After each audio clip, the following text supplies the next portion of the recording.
It would genuinely No, be big the end of decision my chess to career close the if position. I lost this game. The scene is set and it's Levy Rozman, aka Gotham Chess, kicking off with the King Prawn here, and Mr. Hans Niemann, the man with the power, already shows a small sign of disrespect, playing this Caro Khan defense, a favourite of Levy's. He's an expert in the system and he now plays the fantasy variation, saying you take me, I get a big centre. If you want to learn more about this aggressive opening, use Lotus Chess. The app is in the description, or the link rather. I use it every day, just hit my 35-day streak. Play that attacking chess. Niemann goes for the party hat pawn formation. This knight developing and the bishop comes out with a whoosh. Will the pin be mightier than the sword? Now we see a3, bishop backing up here and bishop e3. Standard development. Why didn't this knight come to f6? Well, you can very quickly run into, say, b4, e5, kicking the knight back, starts getting really passive. This is a good way that Niemann is playing, and this is actually a mistake. You've got this amazing pawn e5 shot already. Idea takes d4. You just won a piece. There's no discovered checks or anything. But okay, e5 missed. Not that then we would have seen takes. Knight d7 on the board.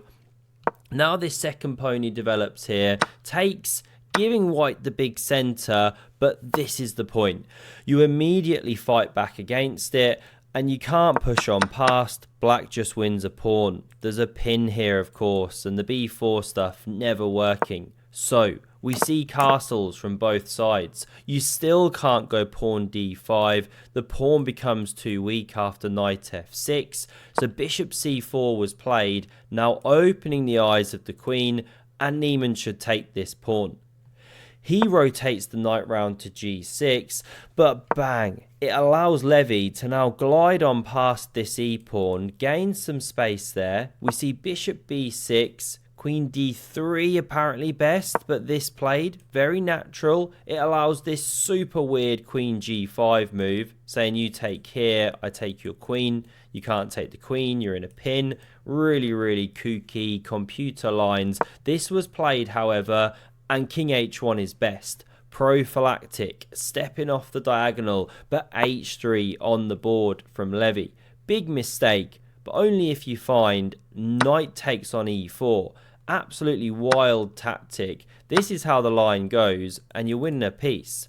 Because if you take with the queen, well then you can take here with check. If you take with the bishop, well then you can still take with check. Distract the queen and then win this bishop here. Those lines not quite possible with the king on h1, because when you take on e3, it's not check, and you can therefore do some counter check stuff. Let's go back to the game. This was missed. C takes on d5 instead. Pawn recaptures here. Knight e8 is now most powerful, rotating round to blockade and then push f5. But bishop d7 on the board, always get your bits out. Now we see rook a d1. Again, knight e8 is the order of the day, but rook c8 hits the half open file and the bishop, so it backs up. Again, king h8 and looking for f5 soon is the best way to go, but knight h5 immediately on the board. Bishop takes on b6. Levy spooked about these ideas, so he goes for this. King h2, and now f5 comes once more. Niemann roars like a mighty chess lion. It isn't actually the best. He should have prepared it with king h8. d6, discovered check immediately, best, but queen g5 is first played, hitting the knight on the edge of the board and threatening to head in like this, and it's why you should play knight f6. Hans does not do it. He plays the move knight h to f4, and it allows takes, knight recaptures, and the queen scythes on in. Technically, you should push d6 and check first. We're going to see why.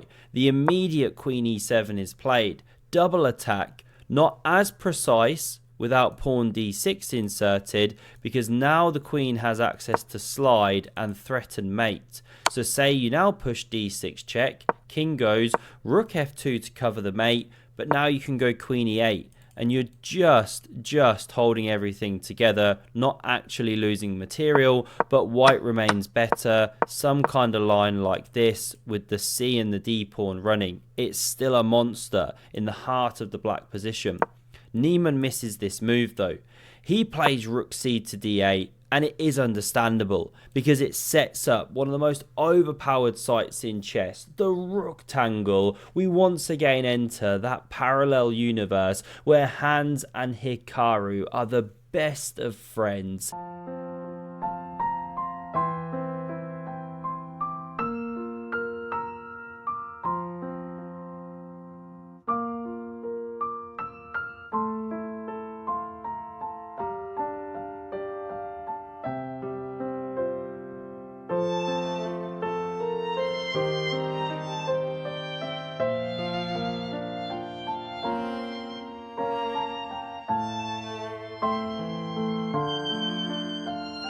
It's wonderful to see, but all good things must come to an end. We now see d6 check, and it opens the eyes of that sniper on the king finally. By the way, this is the epic design we've got in the brand new merch shop for the sniper. Love the camo colors, love the text. If you want to get hold of that one, t-shirt, hoodie, whatever, check out the link below. It's just dropped. You can get it in time for Christmas. I absolutely love the designs there, full of color. No more boring black and white chess designs. We're getting an absolute color palette on these, right? Really love them. I've got some on the way. I'll be wearing them in videos soon. Check them out below. Thank you very much for your support. We now see king h8 stepping and the pawn drops. And with it, the knight is loose. So it's backing up. Queen d4 centralizes. No queen trade for you, Levy, sir. Of course, Niemann needs to go for the counterplay against the king. Rook fe1's on the board. And Niemann's like, okay, you've left the f file, f4, f3 on the way, make a bit of room for my queen, but there's a brilliancy played here. Truly, Levy finds it. Can you? It's rook e7, and you're threatening mate in 1, and if you take the rook with the knight, then after pawn captures, you're of course in a world of pain. Quick sample line, you emerge an entire minor piece ahead. So you cannot take this one. Rook f6 was played after a long think, intercepting the queen's action on that g-pawn. Now knight e4, knight d5 also powerful, and you can't move the rook or you get mated. So queen f5. Levy wins the exchange. Pawn recaptures here. The knight is now hanging, but another really powerful move. Using the clock advantage. Queen e4. And Levy saying, if you now take, then this is something how the line goes. And eventually, you force your way into the position, pins going on, pawn promoting, all that good stuff. And it's why white forces through the win of material. One sample line. So we didn't see knight takes. We saw queen b5. Rook d5 is now incredibly powerful. Because let's say queen c6, you can swing and kill the king. Always rook lift, bro. Obviously, that's also in the merch store. Check it out. Now we see the queen take. Rook recaptures, bishop c6, and you've got two rooks hanging. So Niemann is winning back an exchange. It's actually better to save this rook. And then after bishop takes, centralize that one. Wooden shield time. But this is played. They're low on time. About 10 seconds on the clock. They get a second back per move. That's called excrement. Now the pawn's attacked. Rook takes, and this is the problem with this line. You lose the monster D pawn, but still 2 to the good. Niemann converges for the counterplay. Rook covers and attacks. That's threatening mate in 1. Hence h5 to give the king room. This is the game. Beautiful controlled play from Levy, picking up the pawn by force, and with check, that's 3 to the good. Are there any tricks here? Well, obviously Niemann's going to try. They're scrambling. They're low on time. He's hoping Levy will choke. What he doesn't know is that Levy's playing in Zen mode. Can't see who he's actually playing. If you take there, by the way, we'll find trouble is you simplify White's defensive job. When I say defensive, defending the black initiative, and White just wins really comfortably. So this bishop stays on the board, looking for tricks. This is the game. This king now runs around, gets in front of the h-pawn. Bishop c4 drops a pawn as the bishop tries to improve. Niemann misses it, scrambling low on time. This is how things went. You set up a kind of windmill, but not actually. You're not stuck in the corner. Can't take the pawn. Rook drops, so rook d2. Now we see h4, and rook g2 comes back and hits the g-pawn. Rook d4 now covers, and although the pawn drops, this is classy from Levy, giving the pawn because you check from the back rank. The king's boxed in. It would be mated if not for this rook here, but now you force the exchange, and look at that. An unassailable advanced pawn, soon going to turn into a wizard.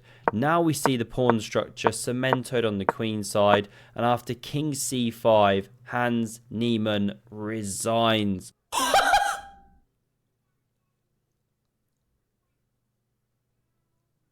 I'm never streaming again. Career-ending loss. Why? Well, if you try and hold everything, everything just drops. The A pawn, then the B pawn's exchanged. You run through, you mate the queen, and you make an actual checkmate. No stalemate today. What to say? Chess speaks for itself. Super incredible win there from Levy Rozman. Hope you enjoyed. Have a look at the links mentioned in the description if you want a chess opening app or a bit of merch. And have a look at the video on screen for some more epic chess. Cheers.